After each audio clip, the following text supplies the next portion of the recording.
গোপালগঞ্জের কাশিয়ানীতে তীব্র গরম ও রোদের মধ্যে বাড়িতে বাড়িতে ভিক্ষা করতে এসে হিট স্ট্রোকে জবেদা বেগম নামে এক ভিক্ষুকের মৃত্যু হয়েছে। 2 জুন মঙ্গলবার সন্ধ্যায় গোপালগঞ্জের কাশিয়ানী উপজেলার দক্ষিণ ফুকরা গ্রামে এ ঘটনা ঘটে। তীব্র গরমে আমাদের জনজীবন খুব ব্যাহত হচ্ছে। মা বাবা কষ্ট করতে পারছে না, আমরা কোনো কাজ করতে পারছি না। যারা কৃষক আছে তারা মাঠে গিয়ে কাজ করতে পারছে না। আসলে এই গরমে আমরা যে কি অবস্থা আছে আসলে বলে বোঝানো যাবে না। কারণে ছোট ছোট বাচ্চারা অনেক অসুস্থ হয়ে যাচ্ছে। সরকার হসপিটালে গেলে আসলে তারা সঠিক চিকিৎসা পাচ্ছে না।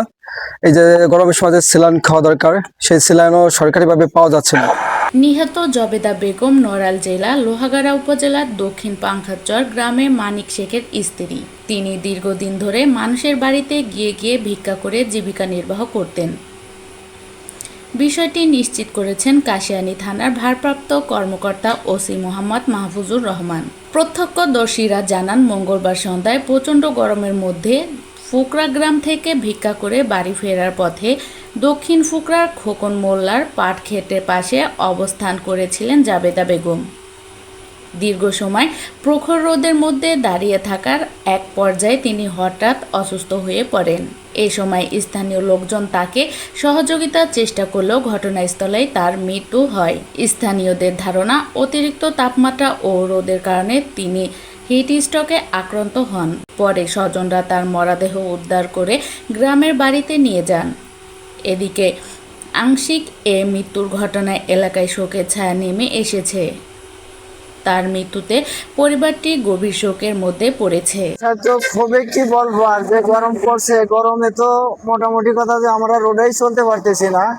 2 নম্বর যে আমরা আগে যে একটু চলতে পারতাম শান্তিভাবে, এখন সে শান্তিভাবে চলতে পারতেছি না। 2 তৃতীয় নম্বরে হচ্ছে যে পথে ঘাটে কেউ আজ ছোট বড় কারোরে কেউ কোনো সম্মানও দিতে চাচ্ছে না, আর কারোরে মানতেও চাচ্ছে না। যার যার ব্যক্তিগত ইচ্ছা মতন চলতে চাচ্ছে।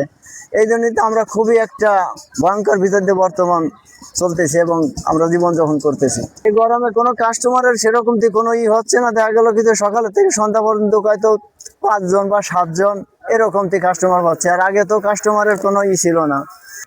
আগে ইনকাম করতাম সর্বনিম্ন না হইলেও তাতে 500, 700, 600 টাকা ইনকাম করতাম। এখন হয়তো উপরে জোর গেলে পড়া 300, 250, 150 এরকম ইনকাম করতেছি। না আগের মতন তো এরকম এখন কোনো কিছুই পাচ্ছি না, যায় দাঁড়ায় থাকতে হয়। বা আবার বলে যে এখন ডাক্তার নাই, এই ডাক্তার ওই পাশে গেছে, আসতেছে করে দাঁড়ায় থাকতে হয় আমাদের। সেরকম কোনো ট্রিটমেন্ট আমরা পাচ্ছি না।